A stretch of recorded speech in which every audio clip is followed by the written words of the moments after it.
सबको प्रणाम, नमस्कार।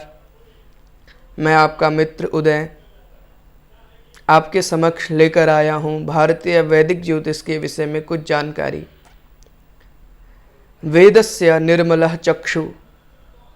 बहुत से लोग ज्योतिष के विषय में कमेंट करते हैं कि ज्योतिष फर्जी है या ज्योतिष ढोंग है। मैं सफाई नहीं देना चाहूँगा। सज्जनों, ज्योतिष वेदस्य निर्मल चक्षु, वेदों की जो नेत्र है, वेदों की जो चक्षु है, वो ज्योतिष है। और ज्योतिष के द्वारा ही समस्त कहा गया है कि ज्योतिषाम सूर्यादि ग्रहाणाम बोधकम शास्त्रम इति ज्योतिष शास्त्रम, अर्थात सूर्य आदि ग्रहों की जो गणना है, नक्षत्रों से संबंधित जो ज्ञान है, समस्त ज्ञान का जो सार है, उसको ज्योतिष की संज्ञा दी गई है। ज्योति कहते हैं प्रकाश को, जो हमारे नेत्रों को अज्ञानता से प्रकाश की ओर ले जाता है, उसे हम ज्योतिष कह सकते हैं। ज्योतिष के विषय में मैं आपको क्या कहूँ, ये तो आदि अनादिकाल से चली आ रही परंपरा है और ये हमारे पुराणों में, उपनिषदों में, दर्शन में, वेद में सब जगह ज्योतिष का महत्व बताया गया है। जो भी समय है ये सब ज्योतिष है, जो वार है ये ज्योतिष है, जो नक्षत्र है वो ज्योतिष है, जो तिथियां हैं वो ज्योतिष है, जो करण मुहूर्त होरा सब कुछ है, ये सब ज्योतिष के अंतर्गत आते हैं। ज्योतिष है तो हमारे सारे पर्व हैं। ज्योतिष है तो होली, दिवाली, दशहरा, नाग पंचमी, तरह तरह के पर्व हैं। हमारा तो भारतीय वैदिक ज्योतिष के अनुसार ही जीवन चलता है।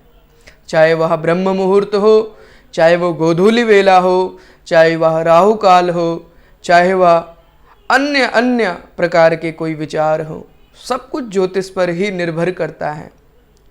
ज्योतिष हमारे ज्ञान रूपी चक्षु का प्रमुख बिंदु है।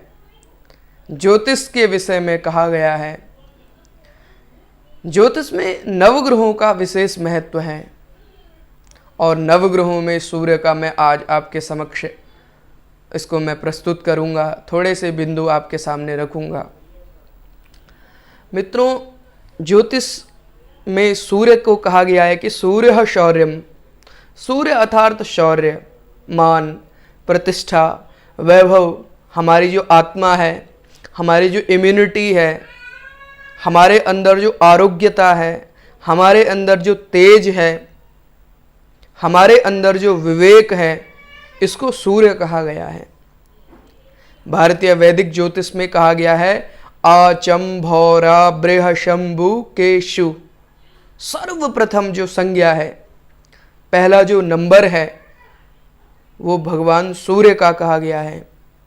और यदि हम शुक्ल यजुर्वेद की बात करें तो भगवान स्वयं कहते हैं कि सूर्य आत्मा जगतस्तस्थुकश्च, अर्थात सूर्य इस जगत की आत्मा है। सूर्य जन्म कुंडली में शुभ होना जीवन में यश, मान, प्रतिष्ठा और वैभव देता है। यहाँ तक कि लीडरशिप क्वालिटी को जो बिल्ड करता है, नेतृत्व करने की जो क्षमता को दर्शाता है, वो सूर्य ही दर्शाता है। सूर्य है तो हमारा जो मुख है वो तेजोमय होगी। हमारे जो मुख की आभा है वो सूर्य, हमारी नेत्रों को, नासिका को, मुख तक सूर्य का विशेष महत्व है। जिन लोगों की जन्म पत्रिका में सूर्य बलवान होते हैं, ऐसे लोग जीवन में मान, सम्मान, यश, पद, प्रतिष्ठा, वैभव और आत्मा से मोक्ष जो देने वाला है, वो केवल केवल और केवल सूर्य देने वाला है। हमारी जो आत्मा है, इस आत्मा को परमात्मा में जो मिलाने वाला है, वो केवल केवल और केवल सूर्य है। इसलिए सूर्य का विशेष महत्व है। हमारे यहाँ कहते हैं कि आदित्यंच नमस्कारम ये कुर्वन्ति दिने दिने, जन्मांतर सहस्त्रेषु दारिद्र्यम नोपजायते। अर्थात सूर्य को प्रणाम करना, सूर्य का अभिवादन करना, सूर्य को अर्घ देना कोटि कोटि जन्मों की दरिद्रता का हरण करता है। जिन लोगों की जन्म पत्रिका में सूर्य नीच का हो, सूर्य अस्त हो, या सूर्य राहु से पीड़ित हो, या सूर्य केतु से पीड़ित हो, सूर्य ग्रहण योग हो, तुला राशि में सूर्य स्थित हो, ऐसे लोगों के जीवन में जितना टैलेंट है उसका उन्हें लाभ नहीं मिल पाता, अच्छाई का उतना लाभ नहीं मिल पाता। हमारे बौद्धिक स्तर की जो क्षमता है वो उतनी ज़्यादा सफल नहीं हो पाती है। इसीलिए सूर्य का जन्म पत्रिका में बलवान होना परम अनिवार्य है। सूर्य के लिए मैं आपके समक्ष कुछ उपाय बताना चाहता हूँ। मित्रों, यदि आपकी जन्मपत्री में सूर्य नीच का है, सूर्य अस्त है, सूर्य पीड़ित है, या सूर्य आपको शुभ फल नहीं दे रहा है, तो रविवार के दिन नमक खाना बंद कर दें। रविवार का उपवास करें, रविवार को लाल रंग के वस्त्र धारण करें, आदित्य हृदय स्तोत्र का पाठ करें, चाक्षुषोपनिषद का पाठ करें। बहुत से बच्चों का जिनकी जन्मपत्री में सूर्य पीड़ित होता है, अस्त होता है, ऐसे बच्चे थोड़ा बोलने में थोड़ा देर लगाते हैं, आइज़ में कुछ बड़ी प्रॉब्लम हो सकती है, माइंड में जितना भी हेडेक है और जितनी भी सिर से संबंधित जितने भी रोग हैं, सिर से लेकर के जो गर्दन तक का कारक है वो सूर्य है। यहाँ तक कि जो साइनस तो शायद चंद्रमा से होता है, पर और भी सारी दिक्कतें जो होती हैं वो सूर्य से, माइग्रेन से संबंधित परेशानियाँ, सर भारी रहना, आँखों में दिक्कत होना, सूर्य इन सब का कारक है। इसलिए आप सूर्य का जप करें। ओम गृणी सूर्याय नमः इस मंत्र से सूर्य को अर्घ दें।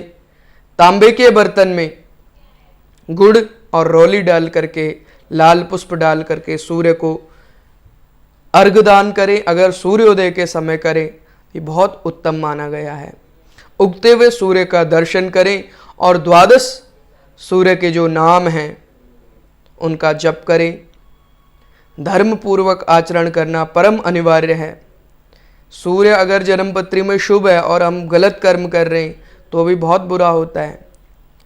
जिस व्यक्ति की जन्म पत्रिका में सूर्य शुभ है उसको मांस, मछली और मदिरा, इन 3 चीज़ों का त्याग करना अनिवार्य है।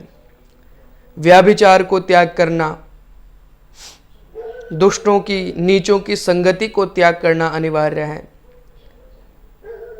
अपने आप को संयमित करना है। सूर्य के बहुत से उपाय हैं।